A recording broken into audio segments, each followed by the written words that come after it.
Paul writes in Ephesians chapter 5 and verse 2, "And walk in love as Christ also has loved us and given himself for us, an offering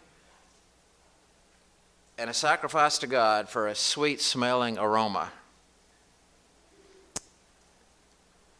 I can be judgmental.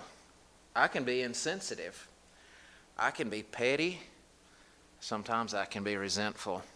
But you know what? I want to love like Jesus. Why?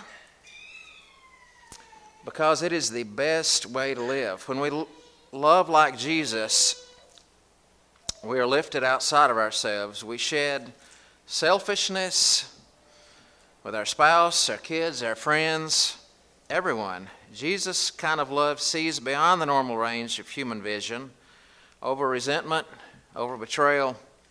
When we love like Jesus, we rise above petty demands and snobbish entitlement.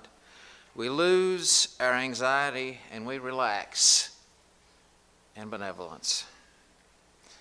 Most of all, the Jesus model of love inspires us in following the best way to live.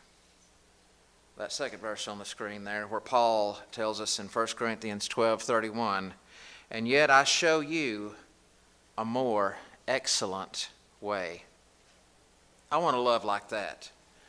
But can anyone really love like Jesus? After all, he raised the bar of love to extraordinary heights. I'm supposed to love my enemies. I'm supposed to walk the extra mile. I'm supposed to turn the other cheek. Seriously? That's beyond reason, isn't it? Of course it is, and that's the whole point. That's what Paul was getting at in that third verse on the screen, Romans 12:1. "I beseech you, therefore, brethren, by the mercies of God, that you present your bodies a living sacrifice, holy, acceptable to God, which is your reasonable service." I've been working on this in my little imperfect life for a long time. And here's what I've learned.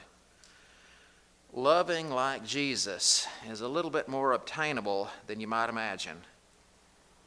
His teaching and his example reveal 5 qualities, and they may be on the next slide, Kenny. Maybe. Look at there. Click on through those and bring them on up. If you want to love like Jesus, you've got to be a little bit more mindful of the needs of others. How often today are we only mindful of what's on our cell phone screen and we forget everyone else around us? We've got to be a little bit more approachable. You know, I'm busy. I'm really busy. I don't have time for you because I'm really busy. But I need to be a little more approachable.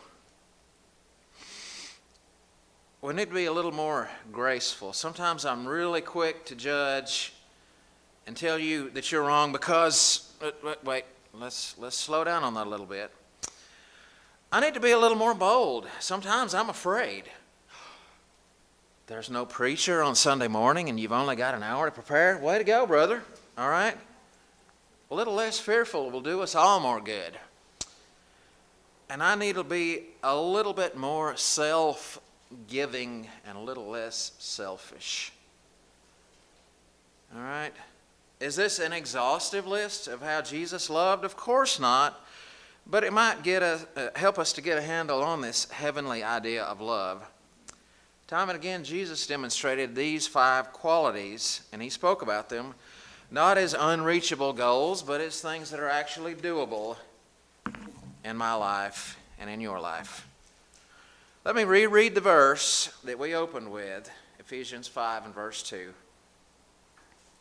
I don't know if that's on the slide or not, Kenny.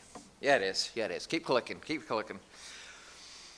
"And walk in love as Christ also has loved us and given himself for us, an offering and a sacrifice to God for a sweet-smelling aroma." You know what smells really good? My wife, with all those sprays she sprays on. You know what else smells really good? You, when you're worshiping God. You, when you're doing what you ought to do. When you take time to serve others. When you take time to love others like you ought to. I'm optimistic about getting better at loving like Jesus. Why? Because this love isn't impossible. It's not out of reach. It's real. Jesus gives us practical steps to love in extraordinary ways. He calls us to embody these qualities. Are they difficult? You bet they are, but not insurmountable. Will you and I fail in living them out? Oh yeah, that's this guy. But don't be discouraged, for it's in our failed attempts that we learn to do better. All right, and one last verse up there on the screen, John 13:34. Jesus says, "A new command I give you, love one another as I have loved you, so you must love one another." You know what? I love you, every one of you. And I want nothing more than for you to go to heaven with me when this life is over. We're going to sing an invitation song. Maybe you've not been loving like you should. Maybe you've not put on Christ in baptism, or maybe we can pray for you some other way. If we can help you in any way, Brother Steve's going to lead us in a song. Would you come? Have you been to Jesus for the cleansing power?